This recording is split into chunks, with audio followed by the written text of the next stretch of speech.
sida muuqata maamulka gobolka Banaadir waxaa ka taagan fashil amni iyo mid siyaasadeed oo u muuqda mid la isugu qanacsan yahay maadaama aanay muuqan isla xisaabtan dhab ah oo lagu sameeyo madaxda xilalka shacabka loo dhiibay si ay bulshada ugu shaqeeyaan.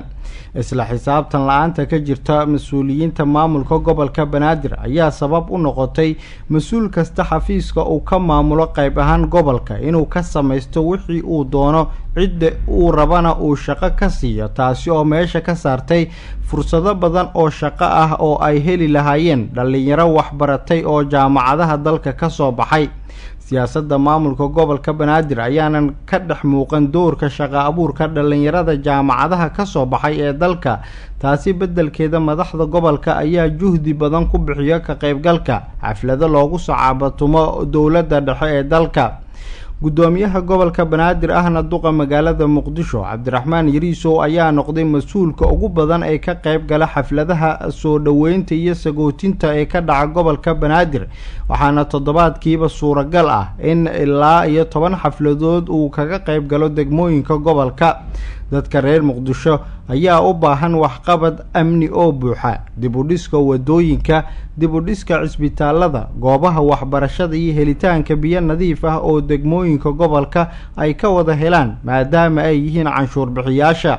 waxaa xusid mudan dhaqan gelin la'aanta awaamiirta ka soo baxda xafiiska duqa Muqdisho inay qayb ka tahay fashilka ka jira siyaasadda gobolka Banaadir, maadaama awaamiir kala duwan uu soo saaray duqa Muqdisho aanan la ogeyn halka ay ku dambeeyaan, kuwaasi oo kala ah in laga guuro dhismayaashii jardiimooyinka dowladda hoose oo ganacsato ay dhisteen, xoolaha nool ee Muqdisho dhex wareega in laga aruuriyo, suuqii Cali Boolay oo guryo gaar ah laga dhistay in dib loo soo celinayo oo duqa Muqdisho uu ballan qaaday, iyo amarkii ugu dambeeyay ee ahaa in laga guuro dhulkii xerada ex-marinaayada.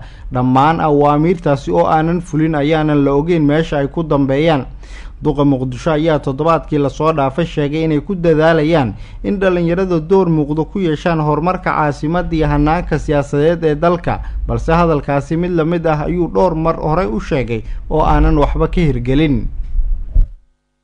sidii ay kaalin uga qaadan lahaayeen horumarka caasimadda.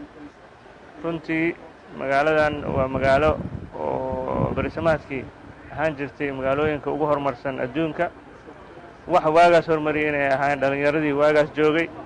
maanta oo duruufo dalka maraysana waxaan rabnaa in dhalinyaradu ay door hogaamineed ka qaataan dib u dhiska dalka iyo horumarinta caasimadda.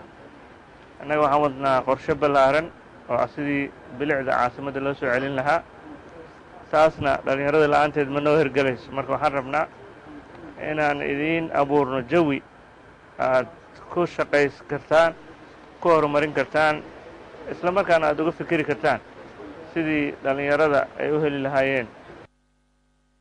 inkastoo ay muuqato fashilka ka jira hoggaanka maamulka gobolka Banaadir ayaa duqa Muqdisho si uu bulshada isaga jeediyo wuxuu xasilooni darada ka taagan siyaasadda iyo amniga gobolka Banaadir ku eedeeyay inay mas'uul ka yihiin shakhsiyaad siyaasiyiin ah oo uusan magacyadooda sheegin. laakiin xaqiiqada dhabta ah haddaan u gudubno oo caqabadaha caasimadan haysato amnigeedii sidii la rabay uusan mar walba u noqon ay gobollada kale u noqdeen. runtii caasimaddu saan kuu sheegay dad badan baa ku nool, laakiin haddana dhaqan waxaa jira oo siyaasiyiintu abuureen oo la siyaasadeynayo wax walba, amnigii la siyaasadeynayo, siyaasiyiin xaasidnimo iyo xumeyn maamulka hadda jira ha dhaco oo ha ku guul dareysto howlaha uu hayo. waxaa jira dhaqan muddo 30 sano soo jiray oo dhalinyaradan laga yaabo inay kusoo koreen oo ahaa mar walbaba loo dhexeeyey ama hogaamiye kooxeed ama burcad ama qabaa'ilo dad un isdagaalayo. marka qoys walba isla leeyahay dagaalkii ku saameynina iska gaabso. tiya lagu soo koray laakiin hadda lama joogo waqti la dhaho iska gaabso oo shabaab oo ku dilayo dadkaaga baabi'inayo iyo dowladdaadii iyo booliiskii oo aad ha u dhawaan booliiska daa u dhawaato shabaaba ku arkayo ama laguma jiri karo. iyo kooxahan argagixisada oo dadkii argagax iyo cabsigelin.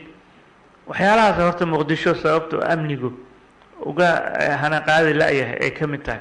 haddaan annagii oo shacabkii fahminna xalkii hadhow lama wada helayo.